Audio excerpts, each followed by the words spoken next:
বহুত হচ্ছে, বহুত সুন্দর হচ্ছে। আজকের ম্যাচটা খুবই ধৈর্য পরীক্ষায় পাস করেছে বাংলাদেশ। তাদের আরও একটু ধৈর্য নিয়ে খেলার প্রয়োজন। আমার মনে হয় প্রতিটা খেলায় বাংলাদেশ জিতবে। বাংলাদেশের জন্য আরও শুভকামনা রইল। অসাধারণ ছিল। নাইট রানা, রিশাদ এরা আসলে এখন যারা বোলিং করে, বোলিং লাইন আপ বাংলাদেশে অনেক সুন্দর। তামিমের ব্যাটিংটা দেখা হয়নি সত্যি কথা বলতে, আজকে আসতে আসতে মিস হয়ে গেছে। এই টিমে নেই সেটা জানি, ও এখন টেস্ট টিমে আছে সেটা জানা আছে। আবার অবশ্যই ব্যাটিংয়ে বাংলাদেশের সবচেয়ে বড় ল্যাক্স। এখনকার কাউকেই দেখি না ওইভাবে ধারাবাহিকভাবে খেলতে। সবাই একদিন ভালো করে তো আরেকদিন খারাপ, এরকমই আছে। আর এটা ধারাবাহিক হয়ে গেলে বাংলাদেশটা ভালো করতে পারতো সব সময়।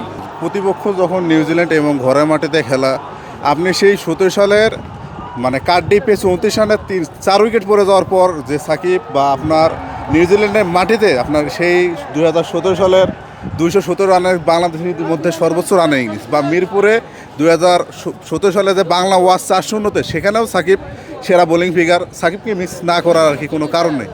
অবশ্যই সাকিব থাকলে আমাদের টিম ব্যালেন্স হইতো, মানে মোটামুটি আর কি। আপনার মানে আন্ডার 19 লেভেলে যেরকম ক্যাপ্টেন্সি ছিল, এখন মনে হয় না যে আপনার চাপ নিতে পারতেছে। মানে সে মানে আগে এখন মনে হইতেছে টিমে সে শুধু একজন বলার, সে মানে ব্যাটিংয়ে মনোযোগী না। অথচ আমাদের যে ফরমেশন আমরা খেলতেছি 6 ব্যাটসম্যান, 1 অলরাউন্ডার এবং 4 বলার নিয়ে।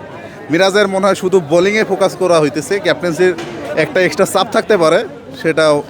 আজকের ম্যাচ খুবই সুন্দর হয়েছে। আমি শুরু থেকেই খেলা দেখছি এবং স্টেডিয়ামে বসেই খেলা সুন্দরভাবে উপভোগ করছি। খেলা খুবই ভালো হয়েছে, কিন্তু বিরক্ত হয়েছি আমাদের ক্যাপ্টেন্সি মেহেদী মিরাজের উপরে। সে বোলিংও না, ব্যাটিংও না, ফিল্ডিংও না, সে কোনোটাই এখন বর্তমানে সে ফেভারেট না। এজন্য তাকে সরাইয়ে অন্য একজনের দিলে আমার মনে হয় যে এটা ভালো হবে। আজকে সময়তে আসছে, খুব ভালো লাগছে। আজকে ম্যাচটা খুব হেসে খেলেই জিতলো, তো হেসে খেলেই জিতার কথা। নিউজিল্যান্ডের যে টিম, এই টিমের সাথে তো আমাদের বাংলাদেশের ব্যাটিংয়ে আর একটু সিনসিয়ার হইতে হবে। মিরাজ তো ওর বোলিংটা আজকে একটু ভালো হয়েছে, বাট ব্যাটিংটার উপরে আরও কাজ করতে হবে। ম্যাচ তো ভালো ছিল, তানজিদ তামিম খুবই ভালো খেলছে।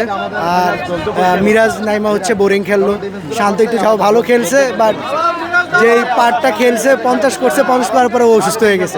তো প্লেয়ারদের যদি এনার্জি এই টাইপের হয় যে 50 খেলার পরে একটা প্লেয়ার আর লড়তে পারতেছে না, আসলে অসুস্থতা হচ্ছে ইয়ে গেছে। বাট এদেরকে তো ফিক্স করে নামানো উচিত যে আচ্ছা তুমি যাতে 50-এ বেশি খেলতে পারো, বাট খেলতে পারলো না। অনেকগুলো টাইম ওয়েস্ট করছে, না আরও আগে আমরা জিতে যাই। আর তামিম খুবই ভালো খেলছে, আর রানার তো বল অসাধারণ। আমাদের বলিং পারফরমেন্স নিয়ে এখন আর কোনো প্যারা নাই, কারণ ভালো বল করে সবাই।